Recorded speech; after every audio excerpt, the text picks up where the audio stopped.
लेकिन दुर्भाग्य यह है, और मुझे कहने की हिम्मत दीजिएगा, जिस कश्मीर के माननीय मुख्यमंत्री तक ये कहते हो कि मुझे ऑटोनॉमी चाहिए, मुझे ऑटोनॉमी भी उस तरह से चाहिए जैसे कि अलग कंट्री को पूरी स्वायत्तता दे दी गई हो। हमने अभी 370 धारा उन्हें सौंप रखी है।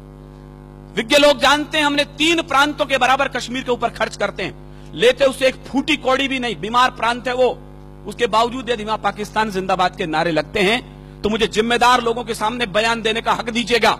और शायद मैं पहली बार बोल रहा हूं जिम्मेदार लोगों, तो मेरी हिम्मत को दाद दीजिए, मैं कहां खड़ा हूं और किसके सामने क्या बयान देने जा रहा हूं। कश्मीर वो बेवफा औरत हो चला है जो खाता हमसे है, पीता हमसे है, पहनता हमसे है और नैन मटक के पड़ोसी से करना चाहता है।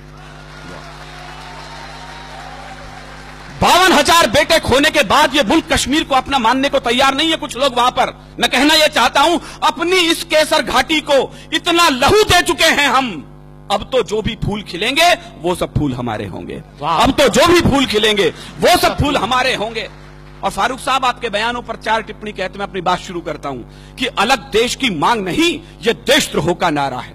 और कहीं कविता हो, भुवन जी जैसे बड़े भाई मेरे यहां बैठे, मैं आप तक पहुंचाता हूं। अलग देश की मांग नहीं, ये देशद्रोह का नारा है। ठंडी झीलों से निकला जो जलता सा अंगारा है, उन बेटों से गद्दारी है जो पर्वत पर सोए हैं। या पुलिस के जवान और सेना के जवान हैं, मैं आज की शाम उन्हें अपनी कविता सौंप रहा हूं। उन बेटों से गद्दारी है जो पर्वत पर सोए हैं, ना इंसाफी है उस मां से जिसने बेटे खोए हैं। और तुमको भी फारूक जी इसका, मुझे एक एक श्रोता के हाथ खड़े करके तालियां चाहिए इस बार, मैं ठीक बोल रहा हूं तो, तुमको भी फारूक जी इसका सचमुच ध्यान रहा होता अगर तुम्हारा बेटा सीमा पर कुर्बान हुआ होता। अगर तुम्हारा बेटा सीमा पर कुर्बान हुआ होता, अगर तुम्हारा बेटा सीमा पर कुर्बान हुआ होता। तुम कहते हो कश्मीर के तुम ना जो सीएम होते, कहते हैं तो मैं हिंदुस्तान में हूं, यहाँ के विवादास्पद सूबे का सीएम हूं, में होता तो वहां का प्राइम मिनिस्टर होता। फारूक साहब, हिंदुस्तान में राजस्थान वो मिट्टी है जिसने इतिहासों को आईने दिखाए हैं, एक आईना मैं दिखाता हूं। तुम कहते हो कश्मीर के तुम ना जो सीएम होते, जाते पाकिस्तान वहां पर तुम उनके पीएम होते। फारूक जी अगर पाकिस्तान का, मुझे आपकी कमजोर तालियों के बीच कविता पढ़नी पड़ रही है, मेरा दुर्भाग्य भी हो सकता है। फारूक जी अगर पाकिस्तान का कुछ इतिहास पढ़े होते, फांसी के तख्ते पर तुम भी भुट्टो संग चढ़े होते। फांसी के तख्ते पर तुम भी भुट्टो संग चढ़े होते। फांसी के तख्ते पर तुम भी भुट्टो संग चढ़े होते। ये तो हम हैं जो गद्दारों को कुर्सी दे देते हैं, आस्तीन के सब सांपों को छाती पर सह लेते हैं। कोई रण में जीती भूमि भी वापस कर देता है, कोई सेना के लोहू से शाही को धो देता है, कोई मजहब के नारों से अलग देश बंटवाता है, कोई उग्रवादियों से जाकर हाथ मिलाता है। लेकिन ये तो हम लोगों की, मुझे केवल इशारे में नाम नहीं लेना, बोलना है, लेकिन ये तो हम लोगों की सब किस्मत में होना था। कुछ ऊंचे लोगों की गलती जीवन भर को ढोना था, कुछ ऊंचे लोगों की गलती जीवन भर को रोना था, कुछ ऊंचे लोगों की गलती जीवन भर को ढोना था। अच्छा होता, पता नहीं कितने लोग समझेंगे, अच्छा होता अगर पटेल कुछ लोगों को झटका देते, कुछ को आजादी मिलते ही फांसी पर लटका देते, कुछ को आजादी मिलते ही फांसी पर लटका देते। फिर ना कश्मीर का झंझट ना खूनी होली होती, फिर ना कश्मीर का झंझट ना खूनी होली होती, ना बंदूकों के साये में मेहंदी और रोली होती। अगर कबूतर श्वेत नहीं, यहां गुरु गोविंद सिंह के बेटे बैठे, मैं इनकी पगड़ी को गुरुद्वारा मान करके प्रणाम करना चाहता हूं। संजय ने अभी बताया, चुटकुलों की कौम बना के रख दिया हमने सरदारों को। माफ करें साहब, ये बलिदानों की सबसे बड़ी कौम थी। हमारे बड़े कवि बताते हैं